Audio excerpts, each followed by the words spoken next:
Hello friends, आज हम सीखेंगे यूजेस ऑफ गेट। लेकिन गेट के सभी यूजेस को सीखने से पहले आपको गेट की तीनों फॉर्म्स पता होनी चाहिए। तो मैंने आपके लिए यहाँ पे लिख दिया है। गेट की 3 फॉर्म्स हैं, गेट, गॉट, गॉट, या फिर आप बोल सकते हैं गेट, गॉट, गॉटन। आप थर्ड फॉर्म में गॉट या गॉटन दोनों में से किसी भी एक वर्ड का यूज़ कर सकते हैं। तो चलिए हम स्टार्ट करते हैं। फर्स्ट यूज़ है टू ऑब्टेन या रिसीव, यानी किसी चीज़ को प्राप्त करना या उसको पाने के सेंस में। फॉर एग्ज़ाम्पल, अगर मैंने आपसे बोला मुझे कल एक लेटर मिला, तो मैं इसको नॉर्मल वे में बोलूँगी I received a letter yesterday.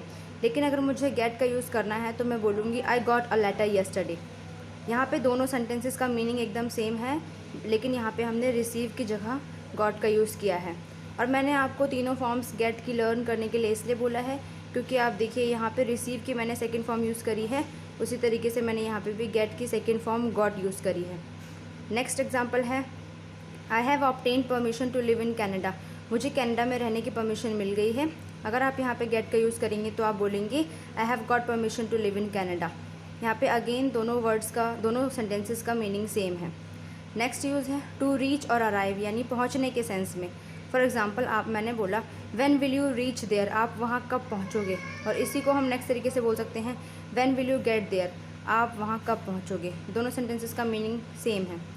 Next example है I will reach Chandigarh by 10 o'clock। मैं चंडीगढ़ 10 बजे तक पहुंच जाऊंगा। इसको हम ऐसे भी बोल सकते हैं I will get to Chandigarh by 10 o'clock।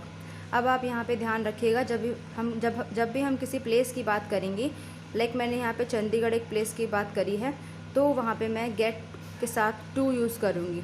Gate to एक साथ आएगा किसी भी प्लेस से पहले। अगर आपने यहाँ पे I will get Chandigarh by 10 o'clock use करा सेंटेंस में, तो वो सेंटेंस आपका रॉन्ग हो जाएगा।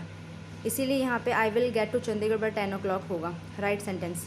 नेक्स्ट यूज़ है टू बाय और परचेज़ के सेंस में, यानी किसी चीज़ को ख़रीदना। For example, she has just bought a mask, उसने मास्क खरीद लिया है। इसको हम इस तरीके से भी बोल सकते हैं she has just got a mask, यानी उसने मास्क खरीद लिया है, बाय कर लिया है। दोनों सेंटेंसेस का मीनिंग सेम है। फोर्थ यूज़ है टू बिकम, यानी होने के सेंस में, a change of state. For example, अगर मैंने आपसे बोला अंधेरा हो रहा है, यानी एक स्टेट है जो उजाले से अंधेरे की तरफ चेंजेस को दिखा रही है, तो मैं इसको इंग्लिश में बोलूँगी नॉर्मल वे में इट्स बिकमिंग डार्क। लेकिन अगर मुझे गेट का यूज़ करना है तो मैं बोलूँगी इट्स गेटिंग डार्क। दोनों सेंटेंसेस का मीनिंग सेम है। नेक्स्ट में अगर मैंने बोला उसकी शादी हो गई है, तो नॉर्मली ऐसे बोलेंगे he became married.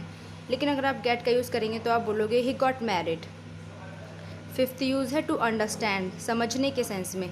For example, अगर हम नॉर्मली बोलते हैं आई अंडरस्टूड इट, मुझे समझ आ गया है, लेकिन आप अंडरस्टूड को रिप्लेस करके बोल सकते हैं I got it.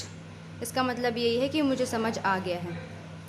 Next example है, अगर मैंने आपसे बोला क्या आपको गेट के यूजेस समझ आ गए हैं, तो मैं जनरली बोलूँगी could you understand the use of get.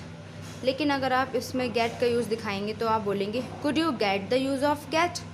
यहाँ पे आप ध्यान रखिएगा, मैंने अंडरस्टैंड को रिप्लेस करके गेट लगाया है, और दोनों सेंटेंसेस का मीनिंग यही है कि आपको गेट के यूज़ समझ में आ गए हैं या नहीं। नेक्स्ट यूज़ है टू ब्रिंग, यानी लाना, टू गिव यानी देने के सेंस में। किसी चीज़ को लाना या देना, दोनों के सेंस में हम गेट का यूज़ कर सकते हैं। जनरली मैं बोलूँगी I bring / give you the breakfast. इसका मतलब है मैं ब्रेकफास्ट लाती हूँ या मैं ब्रेकफास्ट देती हूँ। लेकिन अगर आप यहाँ पे गेट का यूज़ करेंगे तो आप बोलेंगे I get you the breakfast. Next example है क्या आप मेरे लिए थोड़ा पानी ला सकते हैं। इसको हम जनरली बोलेंगे please bring / give me some water. लेकिन अगर आप यहाँ पे ब्रिंग और गिव को रिप्लेस करेंगे तो आप बोलेंगे please get me some water.